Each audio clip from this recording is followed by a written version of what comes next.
కాల్పుల విరమణ మోదీ సర్కారు అంగీకారం. ఎందుకు అంగీకారం? నువ్వు ఎందుకు అంగీకరించినావు అనే విషయం చూస్తే దేశం మొత్తం విస్మయం అయిపోయింది, పరిశాన్ అయిపోయారు. అసలు ఈ టెర్రరిజం అనేటువంటి మహమ్మారి పక్క దేశమే ఎప్పటికీ ఒక గుదిబండగా మారింది. భారత్ను ఎప్పుడో ఒకసారి ఏ టైంలో ఎలా చేస్తారో అర్థం కాని పరిస్థితి కనబడుతూ ఉన్నది.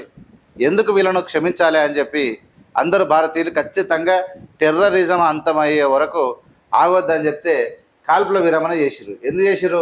మోదీ సర్కార్ అంగీకారం ఎవరితోటి విస్మయం కలిగించింది. ఎట్లా చేసిరు అనే విషయం మీద మనం ఒకసారి చూస్తే భారతదేశం ప్రజలందరూ విస్మయం ఉన్నారు.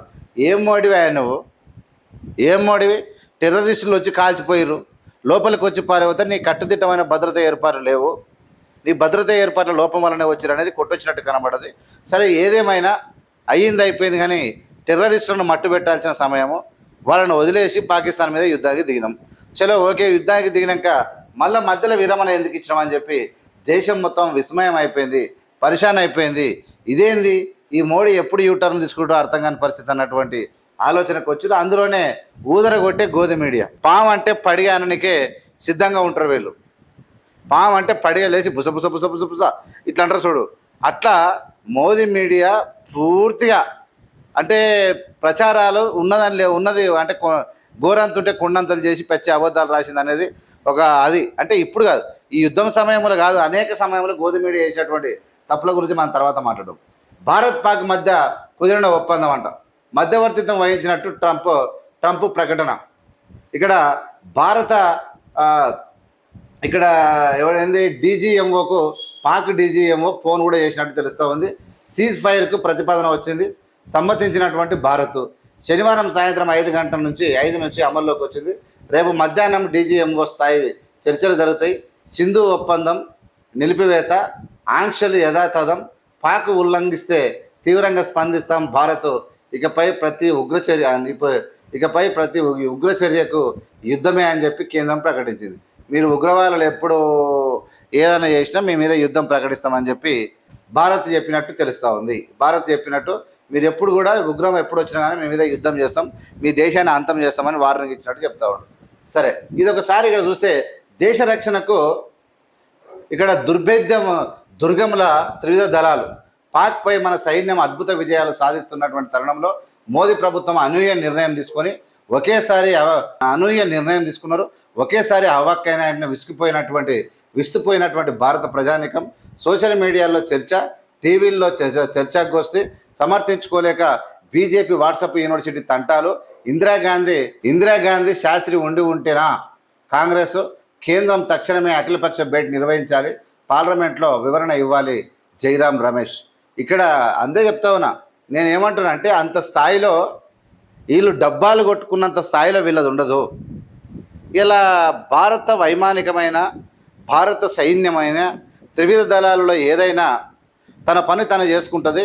ప్రపంచంలో ఏ దేశానికి తల వంచదో, ఎవరికైనా చుక్కలు చూపించే సామర్థ్యం ఉన్నటువంటి ఈ భారత ఆర్మీ వాళ్ళందరికీ అండదండలుగా ఉంటే ఒక దేవుళ్ళతో సమానంగా చూసే ఈ భారత ప్రజలు వీళ్ళిద్దరి కోఆర్డినేషన్ మధ్యలో ఉంటే అవన్నీ పక్కన పెట్టి, ఆర్మీని పక్కన పెట్టి, ఆలం పక్కన పెట్టి మా మోడీ చేస్తున్నాడు తప్ప అని చెప్పి మోడీని కీర్తించేటువంటి వ్యక్తి పూజకు ఈ దేశం అలవాటు పడ్డది.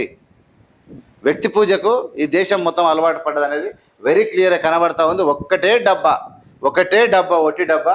ఆ డబ్బా కొట్టుకుంటే ఇలా పరిస్థితి ఏంటంటే సమర్థించుకోలేక వాట్సాప్ యూనివర్సిటీ తంటాలు పడతా ఉన్నాయి. ఇంకా మళ్ళీ మాట్లాడతారు అంటే బదుమాసికి వీళ్ళు అంబాసిడర్లు వీళ్ళు ఏమన్నా మాట్లాడతారు. కాల్చితే వీళ్ళే మునగాళ్ళు, విరమించుకుంటే కూడా వీళ్ళే మునగాళ్ళు. మళ్ళీ ఇప్పుడు మనోళ్ళు చచ్చిన వీళ్ళే మునగాళ్ళు, బతికిన వీళ్ళే మునగాళ్ళు. ఇది ఉంటుంది లేదు, ఏదో చూసుకో. సమర్థించుకోలేక టీవీలో చర్చ జరుగుతూ ఉన్నాయి. సమర్థించుకోలేక బీజేపీ వాట్సాప్ యూనివర్సిటీ తంటాలు. ఇందిరాగాంధీ శాస్త్రి ఉంటే, లాల్ బహదూర్ శాస్త్రి ఉంటే కాంగ్రెస్ పరిస్థితి ఎట్లా ఉండేది అనే దాని మీద కేంద్రం తక్షణమే అఖిలపక్ష భేటీ అని చెప్పి పార్లమెంట్లో వివరణ. కేంద్రం తక్షణమే అఖిలపక్ష భేటీ నిర్వహించాలి, పార్లమెంట్లో వివరణ ఇవ్వాలని జైరాం రమేష్ అన్నాడు. ఇజ్జత్ వాయ్ పరువు వాయ్. సరే ఓకే, ఇక్కడ చూస్తే పాక్ ఉల్లంఘన మళ్ళా అది మామూలు దేశం కాదన్న ఆయన, బద్మాషి దాంట్లో నెంబర్ 1 ఈ పాకిస్తాన్.